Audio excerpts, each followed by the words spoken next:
Time now for Night Court. We pass no judgment on these stories, but present them to you, the jury, for your consideration.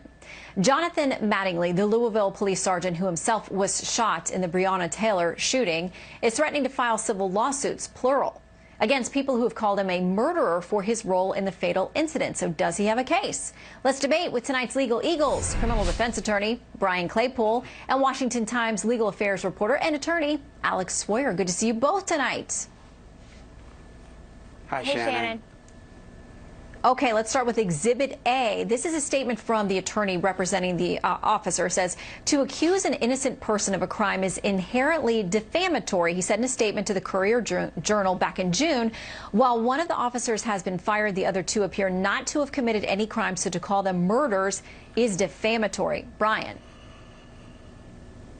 Well, be careful what you wish for if you're the lawyer for Officer Mattingly. Here's why. First of all, he has to prove that these statements of him being a murderer were a statement of fact, not an opinion. I would argue that they're an opinion. This was a very emotional situation with Breonna Taylor. Everybody has an opinion. Secondly, this could be really problematic for Officer Mattingly if he files a lawsuit. Truth, Shannon, is a defense. Now, I know a grand jury came back and said, we're not going to indict, but if I'm representing somebody sued by Mattingly for defamation, guess what I'm going to do? I'm going to subpoena that grand jury transcript and get all of that evidence, find out what happened there, and try to prove up a case in civil court that Mattingly actually committed manslaughter. I don't think Mattingly wants that. And last, I would argue that Officer Mattingly is a public figure because everybody across the country knows who he is now. Why is that important? Because he would have to then prove that these statements were made with what's called malice aforethought, which means that they were made recklessly and that people knew they were false. That's going to be a daunting task. Yeah, there's a lot there, and you do make a great point. You open discovery if you open a case like this. Okay, let's go to Exhibit B. This is a lawyer for Kenneth Walker. I believe he's the man who was with Breonna Taylor that night. He says he thought that they were being, intruders were coming in, and he fired the shots. This is what his attorney had to say. Every citizen in the United States who has a self-defense claim in a murder case gets to present it to a jury. Only in this case, or when it's a police shooting, does a prosecutor by prosecutorial fiat say, oh, no, they were justified and we're not even going to go forward. So, Alex, what do you make of this case, potential case?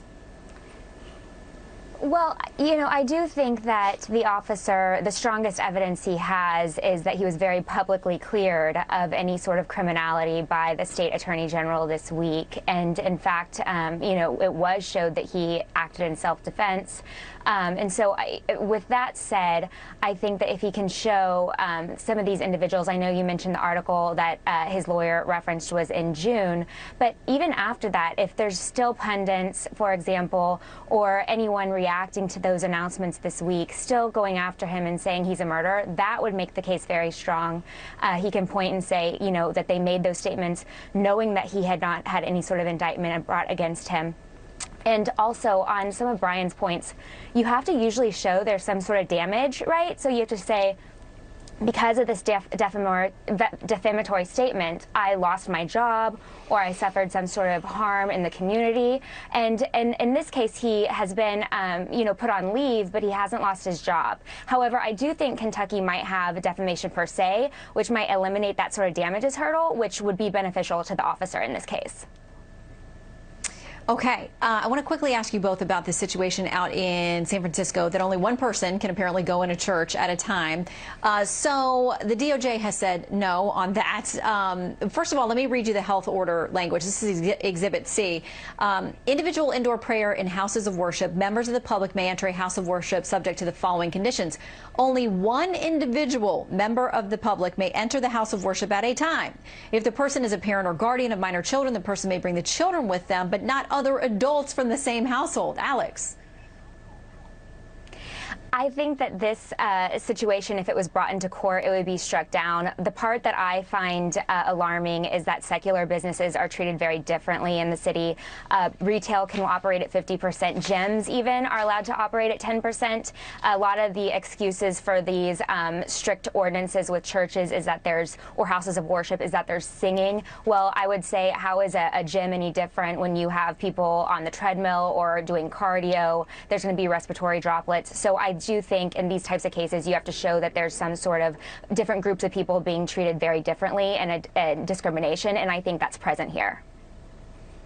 Well, and that takes us to Exhibit D, and that is this letter from the DOJ to the San Francisco mayor saying there's no justification for what you're doing. They say there's no scientific or legal justification for permitting a 20,000 square foot synagogue to admit only one worshiper while allowing a tattoo parlor to accommodate as many patrons as it can fit, so long as they are 6 feet apart. So, Brian, what about that? If you're allowing some businesses, as Alex said, to operate in much different conditions, how can you say one person can go in a 20,000 square foot synagogue? Well, it's pretty easy. It's called federalism, and it's also called what the Trump administration has been saying for 5 months, which is let the states, let the counties, and let the cities make decisions on restrictions within their own jurisdiction. And that's exactly what the mayor of San Francisco is doing. But let's break it down even further. This restriction, Shannon, is not stopping church services from going forward. They can be handled online. I've been watching my church, Faith Community, online. There's actually been a spike in that. So you're not deprived of that. And then comparing that, like Alex said, to secular businesses, look, when you go to church, I know you go to church, Shannon. When I go to church, I want to hug somebody. When I go to church, shake your neighbor's hand. Well, those are all COVID spreaders. When you're singing, that's a potential COVID spreader. Last time I checked, when you go to a nail salon, you're not hugging and singing. Well, No, well, as when Alex you're at said, the if you're on gym, you the might be doing treadmill a lot and you're of really contact. right, if you're really working at it, yeah, you could definitely be huffing and puffing. Okay, I'll see you all in church this weekend online. Brian and Alex, thank you very much. Thank you. Thanks, Shannon. Okay.